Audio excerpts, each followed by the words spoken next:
Good morning, welcome to our new blog.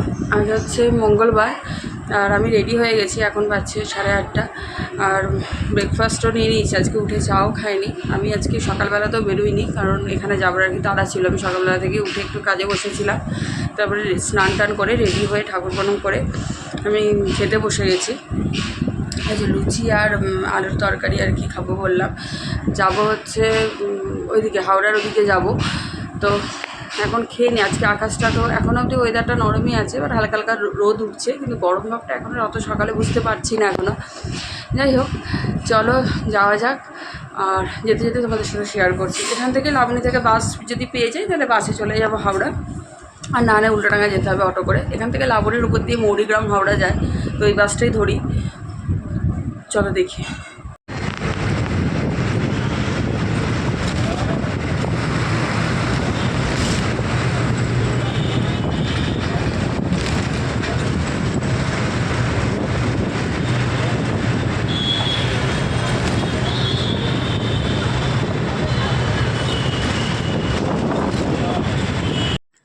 খেয়ে দিয়ে সকাল বেরিয়ে পড়েছিলাম। আর যেহেতু আমি লাবণী থেকেই আর কোথাও যাওয়ার ছিল না, হাওড়ায় যেতাম, তাই লাবণীর আমাদের মেন গেটের সামনে দিয়েই বাস যায়, ডিরেক্ট হাওড়া স্টেশনেই যায়। হাওড়া স্টেশন পেরিয়েও যায় আর কি, যার মধ্যে হাওড়া স্টেশন একটা স্টপেজ পড়ে। তো বাড়ি থেকে সেই বাসটাই ধরে নিয়েছিলাম। আর প্রথমে বাসটা পাইনি, তারপরে কিছুটা এগিয়ে এসে প্রথমে একটা অটো ধরে কিছুটা এগিয়ে এসে তারপরে বাসটা পেয়েছি। তার আগে আর কি বাসটা মিস হয়ে যাচ্ছিল। আমি এখন চলে এসেছি হাওড়া স্টেশনে, আর টিকিটও কেটে নিয়েছি। বাইরেই কেটেছি, যেখানে 2 টাকা করে এক্সট্রা লাগে। লিলুয়া তো হাওড়া থেকে 5 টাকা ভাড়া, তো 2 টাকা এক্সট্রা নিয়ে 7 টাকা।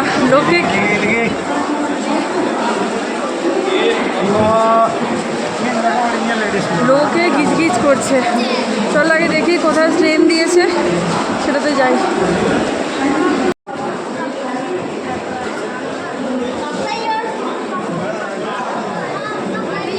করি হাওড়া আরামবাগ ছাড়বে এখনই, একটু এগিয়ে যাই দিয়ে চাপবো। প্রথমে হাওড়া ব্যান্ডেল লোকালটা পেয়েছিলাম, তো হাওড়া ব্যান্ডেল লোকালটা 4 নম্বর প্ল্যাটফর্মে দিয়েছিল।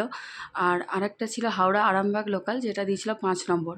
দুটো ট্রেনই লিলুয়ার উপর দিয়ে যাবে। প্রথমে হাওড়া ব্যান্ডেলটা ধরতে গিয়ে পাইনি, তো শেষে পেলাম হাওড়া আরামবাগ। এটাই ছুটে ছুটে এসে পেলাম। আর জাস্ট ট্রেনে উঠলাম আর ট্রেনটা ছাড়লো, আর একদম ফাঁকা। এখানটা আছে, বসে আছি। অনেকটা এগিয়ে গিয়ে আমি পিছনের দিকে যাইনি, অনেকটা এগিয়ে এসেছি, কারণ আমাদের এগিয়ে নামতে হবে। আর জাস্ট উঠলাম আর তখনই ট্রেনটা ছাড়লো। যাই হোক, একদম ফাঁকা পুরো কেবিন।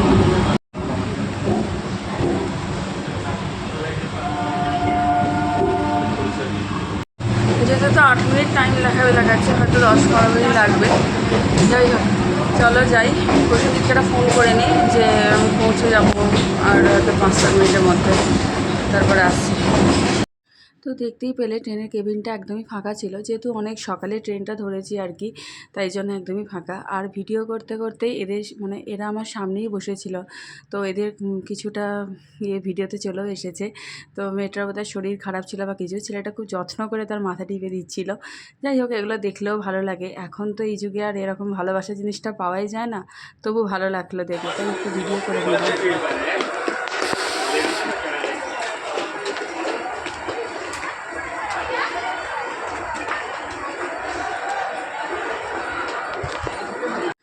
তো লিলুয়া স্টেশন যেহেতু 8 মিনিট এরকমই ডিস্টেন্সে হাওড়া থেকে, তাই লিলুয়া স্টেশন চলেও এসেছিলাম। প্রথমে ভাবলাম যে আমি প্ল্যাটফর্মে দাঁড়িয়ে থাকি, প্রসেনজিৎ ওদিক থেকে আসবে, তাহলে দেখতে সুবিধা হবে।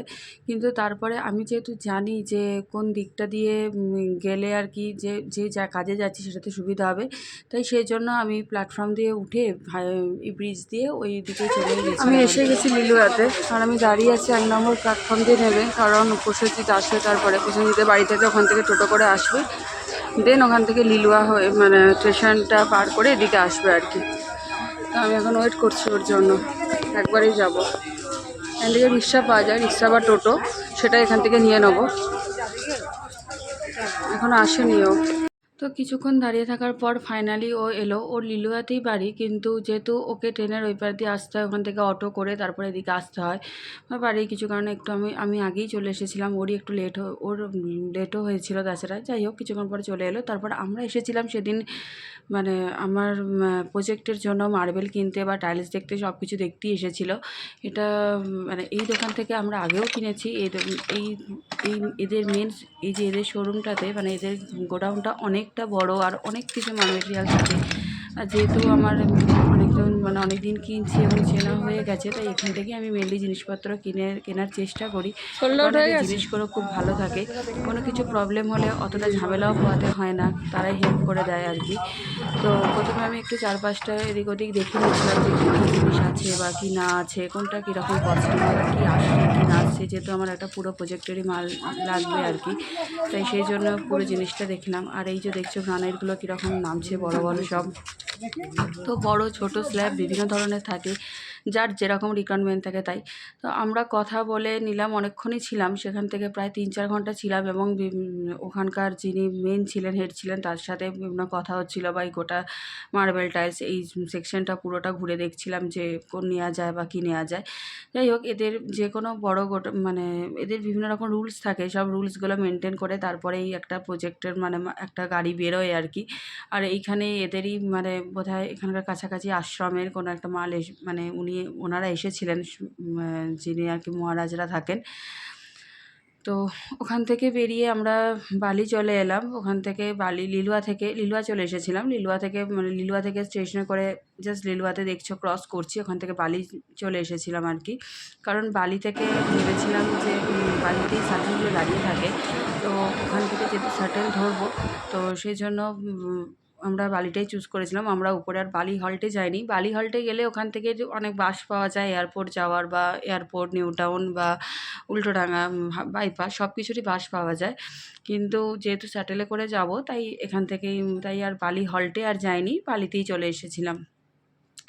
আর এত যাচ্ছে তাই রোদ ছিল, মানে পারা যাচ্ছিল না আর কি, ছাতা নিয়ে যেন কাজ হচ্ছে না।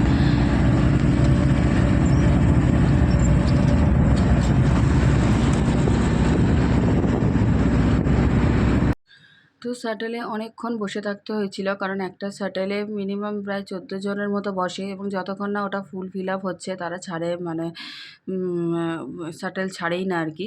আর এটা দেখছো কিছুটা এগিয়েও চলে এসেছিলাম, তখন আমরা দক্ষিণেশ্বরে এই ব্রিজটা ক্রস করছিলাম, বালি ব্রিজটা। আর এখানে যে মন্দির দেখতে পাচ্ছ সেটা হচ্ছে মানে দক্ষিণেশ্বরের যে মা কালী মন্দির বলি, ভবতানী মন্দির। তো এই হচ্ছে সেই দক্ষিণেশ্বরের মন্দির। এটা আমি যখন মানে এই বর্ধমান দিয়ে যখন আসা যাওয়া করি, আমি এই ব্রিজটা দিয়েই আর কি যাতায়াত করতেই হয় এটা। আর এই মন্দিরটা তখন আমার আগের ভিডিওতে হয়তো দেখেছো, বর্ধমানে যদি যাচ্ছিলাম বা সেদিন যদি ভিডিও করে থাকি, তো এই মন্দিরটাই দেখতে পাবে। তো এটা দক্ষিণেশ্বরের কালী মন্দির।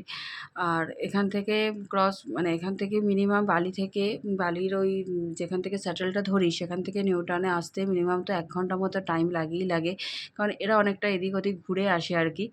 আর গাড়িতে বসেছিলাম, সামনে বসেছিলাম আমি একদম, সামনেও দুজন মানে আমি ছাড়া আর একজন বসেছিল, আর যিনি গাড়ি চালাচ্ছিলেন তিনি। তাতেও এত গরম লাগছিল সেদিন, আবহাওয়া এত গরম ছিল। আর এগুলো এসি হয় না, বা এসি আমি তো দেখতে পাইনি, বেশিরভাগ নন এসি থাকে। ওখান থেকে আমরা এনকেডিয়ে চলে এসেছিলাম আগে, যেহেতু বেলা হয়ে গেছিলো অনেকটা, তাই আগে এনকেডিয়েতে লাঞ্চ করে নিয়েছিলাম।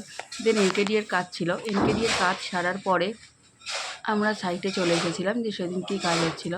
যেহেতু এটা এনকেডিয়ের একদম কাছাকাছি সাইটটা, তাই প্রথমে এই সাইটেই চলে এসেছিলাম।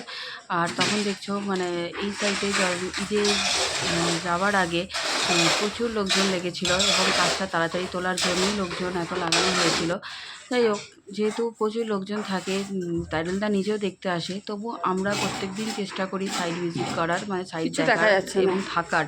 শুধু একটু দেখে চলে এলাম এটাও নয়, সাইটে থাকারও চেষ্টা। তারপর এটা বলতে বলতে বিকেল হয়ে যায়, এবং বিকেল হয়ে যাওয়ার পর আমি তো মতো করে চলে যাই ওদিকে। আর আমি সল্টলেক ফিরছি, সেদিন অটোতেই চলে এসেছিলাম, অটোতেই আসছিলাম। আর এটা হচ্ছে যেটা হচ্ছে মহিষতলার যে ব্রিজটা থাকে, সেই ব্রিজটার ওখানটা, মহিষপাথানের যে ব্রিজটা ওখানটা। এই আর কি, তখন বিকাল হয়ে গেছে আর মানে তাই তখন একটু গরমটা কমেছে আর ঠান্ডা ঠান্ডা একটু হাওয়াটা দিচ্ছে, তো সেটা তো একটু হলেও ভালো লাগছিল আর কি। তাই অটো করে লেগে চলে এলাম।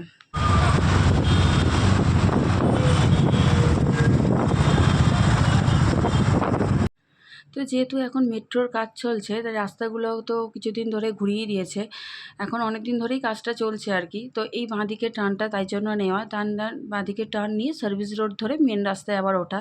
এইটা এখন টেকনোপলিসের সার্ভিস রোড ধরেই যাওয়া হয় আর কি। এই যে আরেকটা ডান দিকে যে রাইট টার্নটা নিয়ে, তো আগে টেকনোপলিস একটা বড় বিল্ডিং, যেখানটার মানে ওটার এই যে বিল্ডিংটা দেখতে পাচ্ছ, এটাই অ্যাকচুয়ালি টেকনোপলিস বিল্ডিং।